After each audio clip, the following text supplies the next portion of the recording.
Hello guys. O levels IGCSE physics की जो है सेकंड चैप्टर में शुरू करवा रहा हूँ जो हमारे चैनल पे है, that is going to be mass weight and density.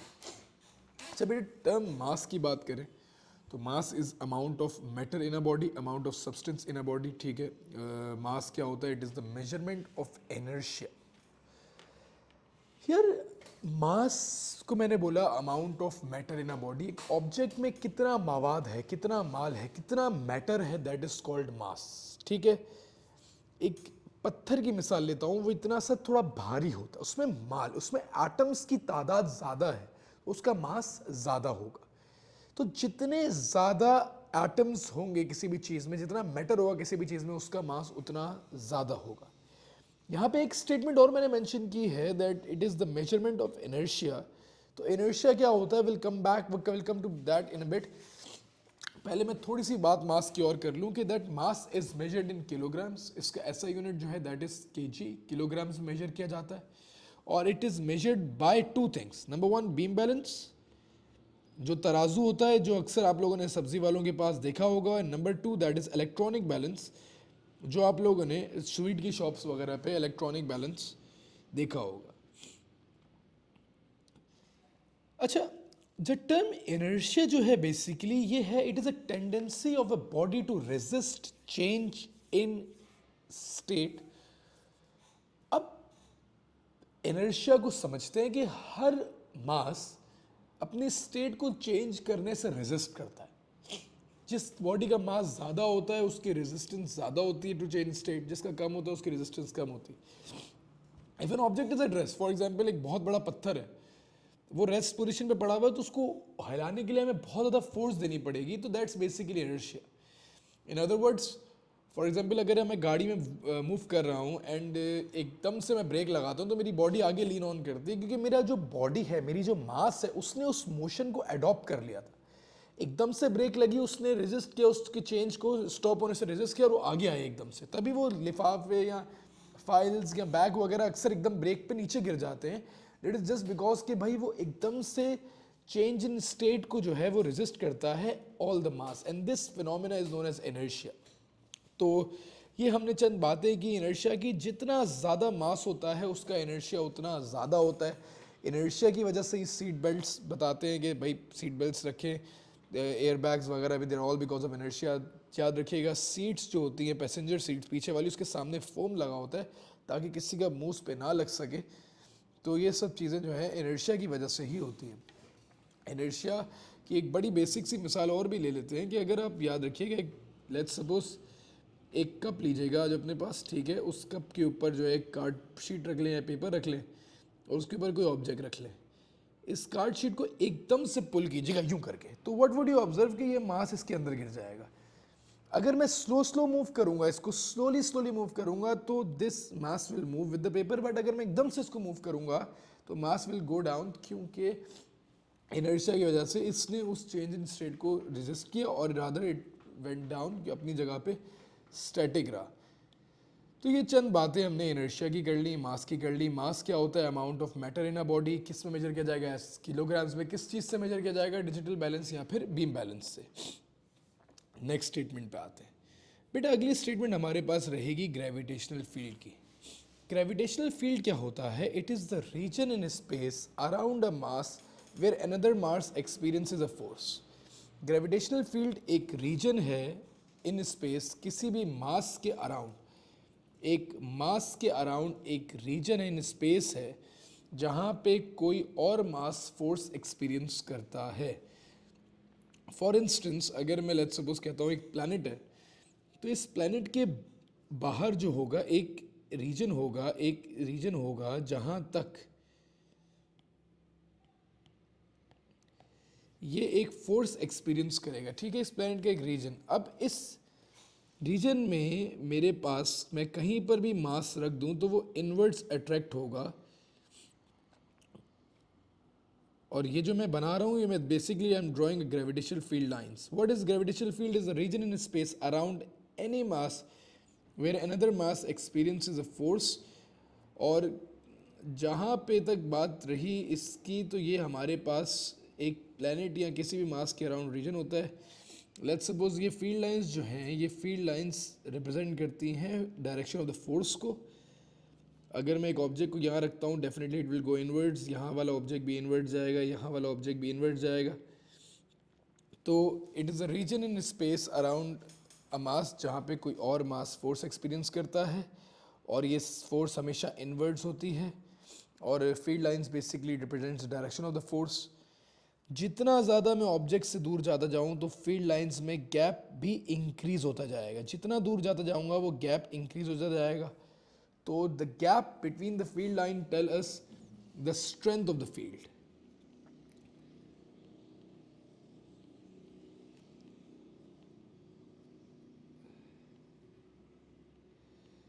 याद रखिएगा, the further I move away, जितना मैं दूर ज़्यादा जाता हूँ हमारे पास फील्ड से, उतनी हमारी जो है जिसे कहते हैं कि वीक होती जाती है electric field, sorry gravitational field. जितना मैं दूर जाता जाऊँगा प्लैनेट से, मास से, उतनी मेरी फील्ड वीक होती जाएगी, और जितना मैं क्लोज आता जाऊँगा उतनी फील्ड मेरी स्ट्रॉन्ग होती जाएगी। यहाँ से एक स्टेटमेंट बेटे आती है next, that is called gravitational field strength. बेटे ग्रेविटेशनल फील्ड स्ट्रेंथ उर्फ gravity is basically a force that a unit mass experienced when it is placed within the gravitational field. Her object जमीन की तरफ attract होता है। हमारे को पता है, बचपन से सुन रहे हैं कि छलांग मारते नीचे आ जाता है, छलांग मारते नीचे आ जाता है। कुछ भी फेंकता हूँ, ये कैलकुलेटर को यहाँ से ड्रॉप करूँगा it will go down, drop करूँगा इट विल गो डाउन। तो ये जिस फोर्स से खींच रहा है, वो फोर्स के बारे में बात करने से पहले मैं एक स्टेटमेंट कहता हूँ कि 1 kg मास पे लगने वाली जो फोर्स है, जो ये खींचने की फोर्स है, that is known as gravitational field strength. हर 1 kg मास पे जो फोर्स लगाती है अर्थ, वो है 9.8 न्यूटन्स पर केजी। तो हर 1 kg पे लगने वाली फोर्स 9.8 है, और ये फिक्स्ड वैल्यू है। अगर मैं कहता हूं मेरे पास 10 kg पे कितनी लगेगी, तो 10 kg को 9.8 से मल्टीप्लाई कर दूंगा तो मेरे पास 10 kg की आ जाएगी। मुझ पे कितनी लगेगी, तो मेरा जो वजन है लेट्स सपोज 89 kg है, उसको मल्टीप्लाई कर दूंगा 9.8 से, तो वो फोर्स आ जाएगी। तो जितनी भी फोर्स 1 kg की जो फोर्स है दैट इज 9.8 न्यूटन, जिसको हम एक कांस्टेंट वैल्यू कहते हैं ग्रेविटेशनल फील्ड स्ट्रेंथ। और अगर मैं बात करूं मुझ पे या आप पे या लगने वाली किसी भी चीज पे फोर्स, उस फोर्स को हम नाम दे देते हैं वेट का। Weight is a force experienced by any mass present within the gravitational field. और बड़ा ही आसान तरीका है, 1 kg की फोर्स कितनी है, 9.8 है। 10 kg कितनी होगी, 9.8 से मल्टीप्लाई कर दूंगा। तो weight is basically the mass of the object multiplied by gravitational field strength जो 9.8 है। तो वेट इज वेरी सिंपल बेटा, it is the force per unit mass that is present within the gravitational field. और ये weight का formula है W is equals to mg। Mass जितना भी ऑब्जेक्ट का हो, मल्टीप्लाई किससे करना है, 9.8 से। क्यों 9.8 से, क्योंकि 9.8 1 kg पे लगने वाली है। तो अगर मास 10 kg है तो multiply by 10, 9.8 multiply by 10। 20 kg तो 9.8 मल्टीप्लाई बाय 20, 30 है तो 9.8 मल्टीप्लाई बाय 30, 0. आधा किलो है तो 9.8 मल्टीप्लाई बाय 0.5। तो हर ऑब्जेक्ट पे, हर kg मास पे, 1 kg मास पे लगने वाली फोर्स सेम होती है। और जितना जितना मास बढ़ता जाता है उतना उतना उसका वेट बढ़ता जाता है, पर उस पर लगने वाली ग्रेविटेशनल फील्ड स्ट्रेंथ सेम रहती है। ऑल्दो उस पर लगने वाली फोर्स बढ़ जाती है क्योंकि ज़्यादा मास को ज़्यादा फोर्स चाहिए। तो ये जो है हमारे पास वेट और मास का कॉन्सेप्ट है। तो what is mass, amount of matter है। What is weight, is the force experienced by the object present within the gravitational field. Weight is equals to mass times gravity. हमेशा याद रखिएगा, wait हमेशा नीचे act करता है। अगर एक ऑब्जेक्ट को मैं कैसे भी रख दूं, ऐसे रख दूं, ठीक है जी, और एक ऑब्जेक्ट को मैं जो हूँ सिमिलरली इस ऑब्जेक्ट को उठाऊं मैं और उठा के किसी जगह टिल्ट कर दूं, यूं रख दूं, तो इसका जो वेट होगा वो हमेशा नीचे परपेंडिकुलर डाउनवर्ड एक्ट करेगा। वेट हमेशा नीचे ही एक्ट करता है। Weight always acts downwards, weight हमेशा डाउनवर्ड एक्ट करता है। मास के बारे में एक बात याद रखिएगा बेटा कि मास एक स्केलर क्वांटिटी होती है, ठीक है। इसमें कोई डायरेक्शन नहीं होती, हर जगह मास बेटा। और कैसे राइट पे 30 kg नहीं होगा, लेफ्ट पे 30 kg नहीं होगा, मास मास 30 kg है तो 30 kg ही होगा, उसमें कोई डायरेक्शन नहीं है। क्योंकि वेट एक स्पेसिफिक डायरेक्शन में लगता है तो इट्स अ वेक्टर क्वांटिटी, ठीक है। वेट हमारे पास एक वेक्टर क्वांटिटी होती है। तो what is mass? It is basically amount of matter. What is the SI unit? That is KG, जो हम लोग मास और वेट के डिफरेंस में लिख सकते हैं। वेट मास थ्रू आउट हर जगह सेम रहता है, मैं जितना हूँ, मैं आज दुनिया में भी इतना ही हूँ, मैं मून पे भी इतना ही हूँ, मैं मार्स पे भी इतना ही हूँ। बट वेट जो है चेंज होता है क्योंकि ग्रेविटी चेंज होती है। Weight is measured in newton, it is a force of gravity. तो याद रखिएगा वेट क्या है? Mass into gravity. अगर मून पे जाऊंगा तो ग्रेविटी 9.8 नहीं है, मून की ग्रेविटी 1.6 है, तो वहां जाके मेरा वेट ऑटोमेटिकली कम हो जाएगा। तो weight is basically dependent on the gravity of the planet and mass is independent of anything, ठीक है। मास थ्रू आउट सेम रहता है अनटिल अनलेस कोई चीज़ आधी ना हो जाए। फॉर एग्जाम्पल मेरा हाथ अगर निकल जाए तो मास डेफिनेटली कम हो जाएगा, but yet again mass throughout same रहता है, ठीक है। तो what is weight? It is a force of gravity. What is mass? Amount of matter in a substance, ठीक है जी। मास वेट की कॉन्सेप्ट के बाद last concept comes of density. बेटे density is basically mass per unit volume, ठीक है। Density क्या होता है? Mass per unit volume. Density का formula is basically mass over volume. Density को हम रिप्रेजेंट करते हैं इससे, this is a Latin symbol rho. इससे डेंसिटी को रिप्रेजेंट करते हैं, डी डिस्टेंस ने ले लिया था, एम से मास है, वी से वॉल्यूम है, ठीक है। डेंसिटी का फॉर्मूले में डी नहीं लिखिएगा, दैट्स प्रैक्टिकली नॉट अलाउड, ठीक है, क्योंकि डेंसिटी को रो से ही रिप्रेजेंट करते हैं। डेंसिटी होती है कि भाई एक ऑब्जेक्ट कितनी जगह में कितना है, मतलब मास ऑफ एन ऑब्जेक्ट पर यूनिट वॉल्यूम। आसान लफ्जों में अक्सर एक सवाल मैं बच्चों से करता हूँ, तो कि 1 kg मेटल हैवी होगा या 1 kg कॉटन हैवी होगा। तो जिनके जहन में आ गया वेरी गुड, बट जिनके जहन में नहीं आया, बेटा ये दोनों 1 kg हैं, they both will be equal.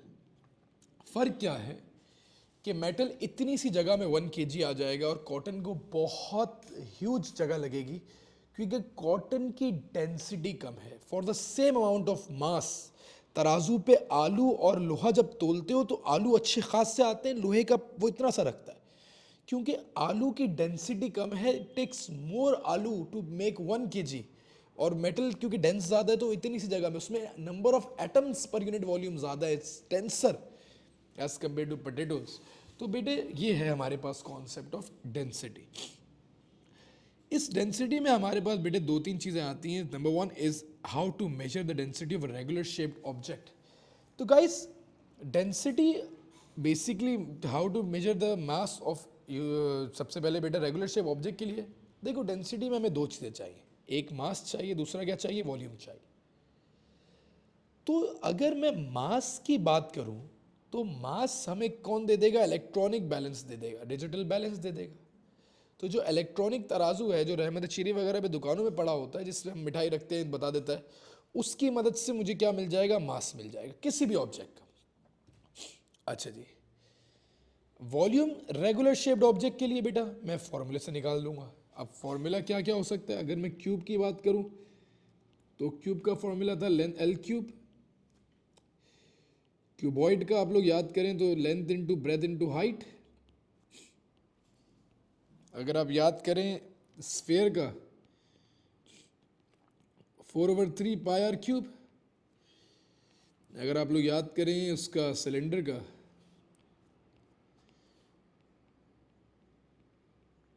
तो पाई आर स्क्वायर एच। और इस तरीके से आप बहुत सारे ओ लेवल मैथ्स में फॉर्मूले कर रहे होंगे मेंसुरेशन के चैप्टर में। तो वो जो है हमारे पास इसमें measurement of density of a regular shaped object में आ जाएगा, ठीक है।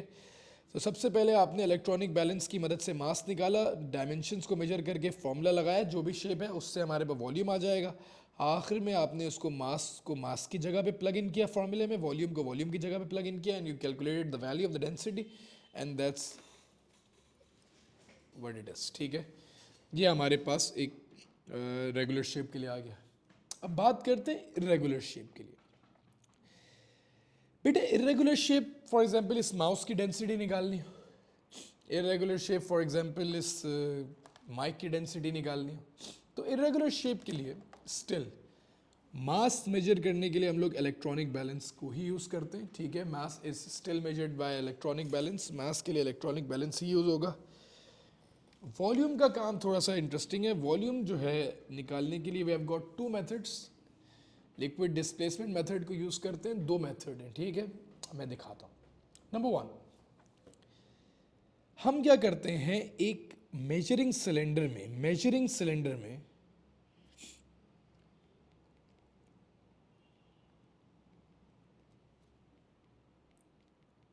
फिक्स्ड वॉल्यूम ऑफ वाटर को रखते हैं। For example volume of water को एग्जाम्पल दे रहा हूँ, 30 cm³ है। एक जो भी जिस ऑब्जेक्ट को डालना है उसको इसके अंदर डाल देंगे, ठीक है। मैंने इमेज यहाँ बनाई हुई है। ऑटोमेटिकली जो वॉल्यूम होगा वो राइज कर जाएगा। जो वॉल्यूम राइज करेगा उसको मैं फॉर एग्जाम्पल 50 cm³ हो गया, इसको मैं V2 का नाम दे दूंगा। पानी मेरे पास 30 cm³ ही था। जब मैंने पत्थर या कोई भी रेगुलर शेप्ड ऑब्जेक्ट डाला तो वॉल्यूम बढ़ के 50 हो गया। तो अगर मैं 50 में से 30 माइनस कर दूं तो ये जो 20 cm³ है बेटे, ये हमारे पास वॉल्यूम आ जाएगा उस ऑब्जेक्ट का। और मेरे पास मास ऑलरेडी आ चुका था डिस्प्लेसमेंट मेथड्स। वॉल्यूम जो है मैंने निकाल लिया with the help of liquid displacement, और डिजिटल बैलेंस से मास आ गया था, सॉरी, और वॉल्यूम मैंने यहाँ से निकाल लिया लिक्विड डिस्प्लेसमेंट से। आखिर में जो है मैं उसको density is equals to mass over volume के फॉर्मूले में डाल के आंसर निकाल लूँगा। In your exam they're asking you how to do it, ठीक है। वैल्यूज़ देखना कोई ज़रूरी नहीं होता, आपने वो मेथड को स्टेप बाय स्टेप जो है लिखना होता है। दैट इज़ व्हाट मैटर्स, ठीक है। दूसरा मेथड भी है इसका, इसी का एक और मेथड भी है, that's called eureka can method. इस चीज़ को हम यूरेका कैन कहते हैं, ठीक है। यहाँ पे एक इसके अंदर जो है गैप होता है, हम लिक्विड को सिर्फ यहाँ तक भर सकते हैं, ठीक है। फॉर एग्जांपल लिक्विड जितना भी मैंने यहाँ पे लिया है, फिक्स्ड वॉल्यूम लिया है। अब जब मैं इस ऑब्जेक्ट को इस यूरेका कैन के अंदर प्लेस करूँगा ना, तो ये पानी ऊपर आएगा और थोड़ा सा पानी जो है इसमें से नीचे गिर जाएगा, ठीक है। And that water will be collected over here. याद रखिएगा, जितना वॉल्यूम कलेक्ट होता है that is basically the volume of the object, क्योंकि जितना वॉल्यूम ऑफ वाटर डिस्प्लेस होगा that will be equal to the volume of the object. और इस तरीके से भी मैं वॉल्यूम निकाल सकता हूँ। मास फिर बोल रहा हूँ डिजिटल बैलेंस इलेक्ट्रॉनिक बैलेंस से निकल गया, वॉल्यूम यूरेका कैन मेथड या इससे मेजरिंग सिलेंडर के मेथड से निकल गया। दोनों को फॉर्मूले में प्लग इन किया, density is equals to mass over volume किया, और इवेंचुअली मेरा जो है आंसर आ जाएगा, और जो भी वैल्यू आएगी मैं उसको लिख दूंगा, ठीक है। लेक्चर बेटा यहाँ पे थोड़ा सा अभी ख़त्म नहीं हुआ, मैं इसका एक और इसका एस्पेक्ट भी है, मैं वो भी आप लोगों को करवा दूँ ताकि जो है आपकी कॉन्सेप्ट क्लियर हो जाए, ठीक है। इसके एक दो क्वेश्चन पहले लेक्चर में देख लेते हैं, बाकी पास्ट पेपर्स नेक्स्ट वीडियो में प्रॉपर देख लेंगे, ठीक है। थोड़ा सा इसको देख लीजिएगा।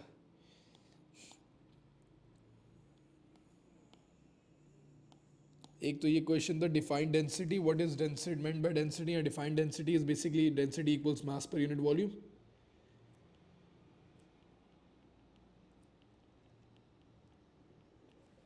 अच्छा, the density of aluminium is 2.7 grams per cm³. The thickness of the rectangular sheet is ठीक है, ये दी हुई है। The thickness of the rectangular sheet of the aluminium foil varies but much less than 1 millimeter, ठीक है। The student wishes to find the average thickness, she obtain the following readings, ठीक है। Volume, ठीक है, calculate the student's value for the volume, ठीक है। अच्छा बेटे, डेंसिटी इक्वल्स मास ओवर वॉल्यूम है, ठीक है। डेंसिटी हमें सवाल में बताई हुई है, दैट्स 2.7, मास इज 60.7, वॉल्यूम हमें निकालना है। तो मेरे ख्याल से हम लोग बड़े आराम से मल्टीप्लाई करके निकाल सकते हैं, ठीक है।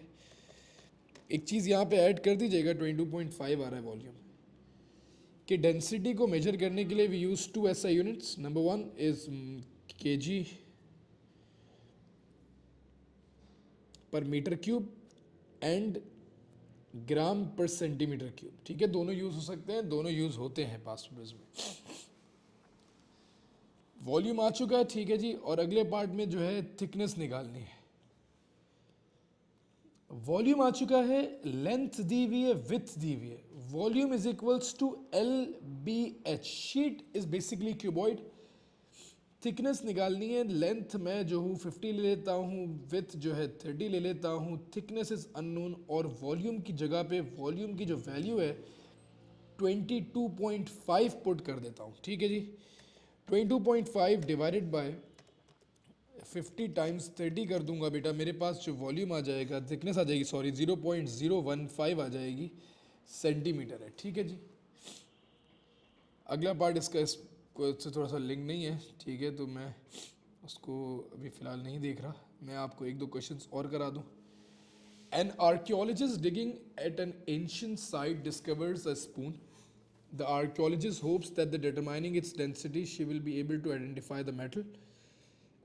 Describe a method to determine the density of the metal from which the spoon is made. बेटा स्पून इरेगुलर ऑब्जेक्ट, वही मेथड, मास जो है डिजिटल बैलेंस की मदद से आएगा, वॉल्यूम ऑफ द ऑब्जेक्ट जो है लिक्विड डिस्प्लेसमेंट मेथड से ले लीजिएगा, ठीक है। Take a measuring cylinder, fill a volume of water that's called V1, add the spoon in the measuring cylinder, volume will increase, note the volume as V2, subtract V2 from V1, you will get the volume of the spoon.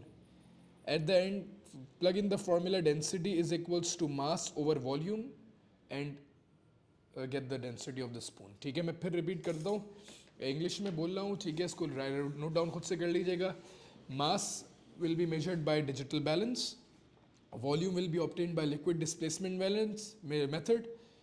Take a measuring cylinder with a fixed amount of water, call it V1, add the spoon in the measuring cylinder, the volume will increase, call the new volume V2, subtract V2 from V1, subtract V2 from V1 to get the volume of the spoon, and finally plug in the value in density equals mass over volume to get the density of the spoon.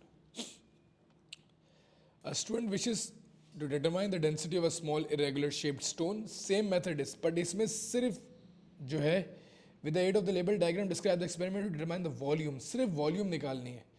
आप measuring cylinder वाली जो diagram है जो हमने अभी जो है बनाई थी, सेम डायग्राम बना लीजिएगा, ठीक है। उसमें जो है उसमें पूरा का पूरा कॉन्सेप्ट फिर एक्सप्लेन कर दीजिएगा, मैं एक बार बोल देता हूँ कैसे करेंगे भाई। Take a measuring cylinder with a fixed amount of water, call it V1, add the stone in the stone to the measuring cylinder, the volume will increase, call the new volume V2, subtract the final volume from the initial volume, yeah, V2 by V1 to get the volume of the stone, and that's it, you are just supposed to find the volume over here, ठीक है। एक concept यहाँ पे बेटा इसका part भी करते हैं, देन फिर लास्ट पार्ट पे आते हैं। State the other quantities apart from volume that must be measured in order to determine the density, तो वो मास है। State the formula to calculate density, density is equals to mass over volume, बेटा English में लिखिएगा density equals mass over volume, ठीक है जी। The student now wishes to determine the volume of the small irregular piece of wood that floats in water. He notices a small weight tied to the wood makes it sinks in water, ठीक है जी। Describe how the student can adapt the experiment in A, determine the volume of the wood, ठीक है बेटा। ऐसे object जिसका volume निकालना हो जो पानी पे जो है फ्लोट करता हो, हम क्या करते हैं, हम उस ऑब्जेक्ट के साथ एक दूसरा ऑब्जेक्ट टाई करते हैं और उसको जब अंदर डालते हैं तो वो डेफिनेटली फिर सिंक कर जाता है, ठीक है। तो व्हाट वी यूजुअली डू, हम सबसे पहले जो है find the volume of the known, जो चीज़ फ्लोट करती है, ठीक है। Find the volume of the led by liquid displacement method. जब हम क्या करेंगे, जैसे फॉर एग्जांपल मैं कहता हूँ कि मेरे पास लकड़ी का टुकड़ा है जो पानी में फ्लोट करता है, तो मैं उसको एक ऐसे पत्थर के साथ, जिसका पत्थर को मैं पहले पानी में डाल के उसका वॉल्यूम निकाल के रख लूँगा, ठीक है, लिख लूँगा, ठीक है। वॉल्यूम मैंने स्टोन का निकाल लिया, फॉर एग्जाम्पल वो वॉल्यूम मेरे पास आ गया 10 cm3।